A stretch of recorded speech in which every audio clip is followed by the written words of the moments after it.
So now we'll talk about the Black-Scholes model, which is basically one possible solution to from coming up with an objective price for an option that appeared to rely on investor preferences. So as we experienced in the previous lecture, coming up with one price for this call option was a little more difficult than it seems. Our earlier attempt to use the net present value was flawed because it depends on the risk preferences of the investor and who really knows what those are. It could be different from individual to individual, and it can even differ across time. So we're sort of seeing, right, that this asset is too complicated for us to value. That was kind of the intuition for quite a long time until this guy called Black-Scholes came around. So of course, we don't give up. We just use a little bit of math. So the alternative approach is basically along the lines that, well, if options are too difficult to price, why don't we try to find another asset that replicates the payoff of the call option? And basically, if this portfolio has the exact same payoff and movement patterns as the call option, then in theory they should have the same price. And it's basically a matter of simplifying this call option into a collection of other assets that we can value. And that's sort of the approach that we're going to take. So for now, let's just assume some dynamics of the stock price. Let's say the stock price is governed by some geometric Brownian motion. We'll call, ds, so basically an increment of movement is basically a function of the expected return of the asset times the actual asset, the stock price itself, and then you have this infinitesimal dt term, and then you have the volatility of the asset, then you have the stock price again, and then you have dwt. So intuitively, this model says that stocks evolve through a combination of a deterministic component and some sort of random component. There are other models out there, but this is a very simple model. This is a good starting point. And then we can see our contingent claim is a function of stock price and time, so VST.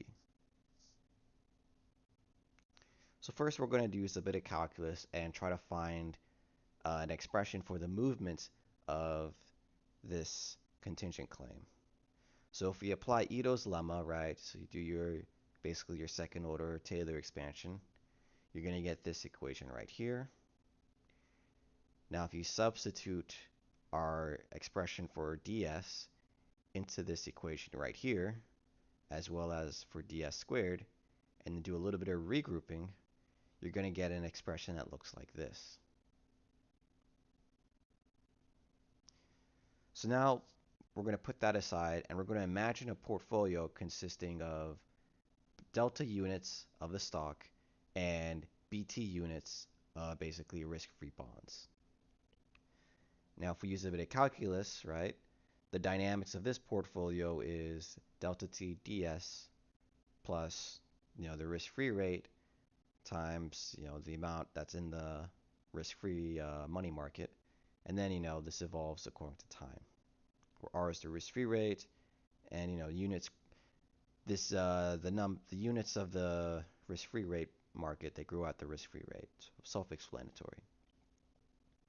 We could further simplify this by substituting into this little expression ds. And we get an equation like here. And then we regroup this. Okay, so now we have a deterministic component and sort of a random moment. So let's bear for a moment and let's just see what happens if we sort of force the dynamics of the portfolio to be the same as the dynamics of the contingent claim. So this is where we try to make a replication argument. And since, this delta t here is like a free variable, right? We can make this possible by assigning that. So, we're going to recall this is the formula for DV. This is the formula for the portfolio, dynamics of the portfolio and the contingent claim. And so if we equate these two, we can solve for delta t, and it turns out to be it's just a partial derivative of the contingent claim with respect to f's. So this is basically the amount of units of the stock that you need to buy.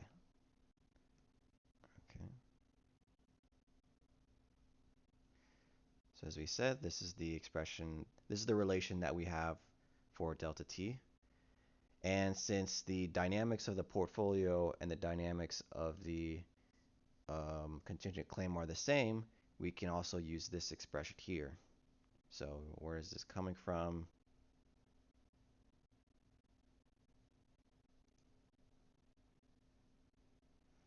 So yeah, so since the portfolio is equal to V, you can replace this with V, and then you can, do a little manipulation, and then you can solve for BT.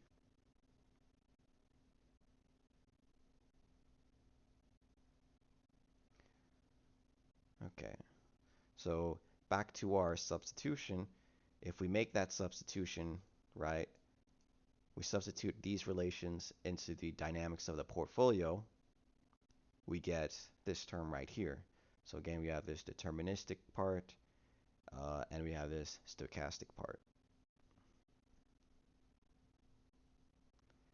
Now, if we rearrange both sides, it actually turns out that this expected return of the stock actually cancels out. So if we scroll up here, right? So you have this term right here uh, that actually cancels out with, it actually gets canceled out with